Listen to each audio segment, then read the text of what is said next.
Hey everybody, welcome to another edition of Go Vols Extra Q&A. I'm Ben Frederickson. This is Tennessee football beat writer Dustin Dopirak, and we're here once again to answer your questions headed into another Tennessee football game. This week, Tennessee plays Arkansas State on Saturday at noon, and we had quite a few questions come in, and we're going to answer those now headed into the game. The first one actually has to deal with a little bit of preseason action. Yeah. One of our readers wanted to know if Tennessee will continue to do its Circle of Life with the marching band before the game. That was actually a new look this year. Last year there was some interaction with the band before games, but this year the drum line actually came out onto the field.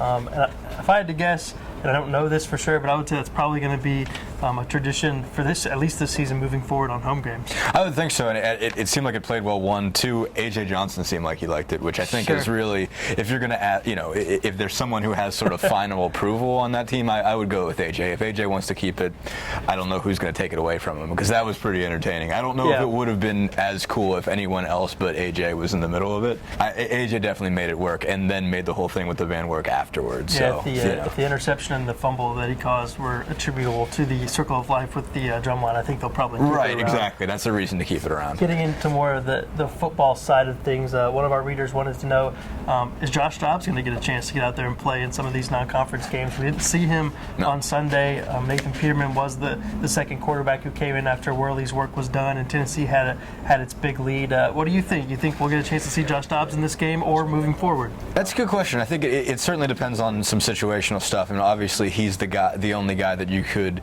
kind of create a separate package for. I mean, there's not a whole lot of difference in terms of style between Justin Worley and Nathan Peterman. They're both more of drop-back guys. Dobbs certainly brings the quarterback run game as an element that the other two really don't. So if that's something that they feel like is necessary and something they can take advantage of, then yeah, I mean, I think Worley's the guy. I don't think there's going to be any real, I don't know that there will be any more competition at this point. Worley seems to have matured a lot and seems to be the most effective guy right now. But, Butch Jones has said that there is a Joshua Dobbs package. So if they feel like quarterback run game is going to be important in any one of these games, that they need that to happen, then Dobbs is the only guy they can go to. I think a lot of it comes down to injuries too. Now, Coach Jones has not said at this point who he plans to redshirt, who will absolutely play. But if you can get through the season with Worley, a healthy Worley, and Peterman as his backup, maybe Dobbs takes a redshirt this year. Yeah. But if a lot of times you're not going to be able to get through a whole season without having to use that guy. Another reader wanted to know what is Arkansas State's biggest threat on Saturday. My guess with that is going to be the quarterback. Why don't you tell us a little bit about what he can do? Tennessee's going to see another mobile quarterback this weekend. Yeah, Freddie Knighton. He threw for I think 219 yards on Saturday against Montana State and ran for 104. He's a guy. Chuckie Keeton certainly has a lot of reputation for being a good scrambler, guy that can beat you with his feet. But Knighton gets more sort of designed runs from him. I think he actually had the most rushes out of any of Arkansas State's ball carriers. They'll do a lot more option with him. They'll make sure the ball was in his hands, and as opposed to just letting him extend plays like Keaton does. He can throw it, he can run it. He was, I think, preseason All Sun Belt. He was GoDaddy Bowl MVP. He was a Parade All-American in high school. Actually, had 82 total touchdowns as a senior, which is again, it's just crazy. He threw for 66, ran for 15. So he's a guy that can beat you. Little guy, 5'9", 184 pounds, but he can make some plays. But also they do a lot with up tempo. I think they had 78 plays in the last game. They run up to the ball. They don't mess around in terms of taking up play clock.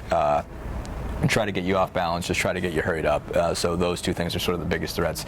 Certainly it will be a little bit just more frantic, I think, even than Utah State was. Yeah, he also caught a pass in their season opener, about a 40-something yard pass. So a little bit of trickery maybe in that offense.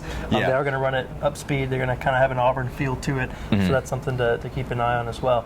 I guess, we try to end every segment like this asking our biggest question for the week.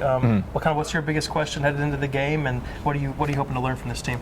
Yeah, I think my big question is the defense as good as it showed on Sunday against Utah State, holding that team to 7 points? Certainly, Chuckie Keeton came in with this big profile. Was he a fringe Heisman guy? And they more or less shut him down. I mean, he obviously threw for over 100 yards, but I think was held to maybe 12 rushing. And Justin Coleman even said, I don't think he really wanted to run just because of the knee. So I guess the question is, are they better at dealing with athletic quarterbacks, or did they just come across a guy who was coming off, major major knee surgery and maybe was a little bit hesitant to really let it roll.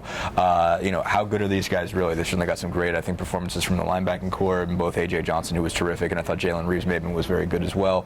Got really good open field tackling from the secondary. Are they really that good at that kind of stuff, or was it a case of a Utah State offense that doesn't have its bearings yet? Yeah, mine is, can they run the ball? This is going to be a defense that, again, played stiff against the run in its season opener. Now, the competition will be better. Tennessee is a better team, but, Coach Jones said that 4 yards on a run is a good run. Well, Tennessee couldn't even average 3 in its season opener, and now they've just had their starting left tackle, Jacob Gillen, go down for the season, so they're going to be dealing with, an even less experienced offensive line they started the season with, and I'm still waiting to see some flashes from Jalen Hurd in the run game. Now, we saw him take a short pass and turn it into a touchdown, his first touchdown as a college player, so that was a good sign, but you really want to see, can these guys be a running threat?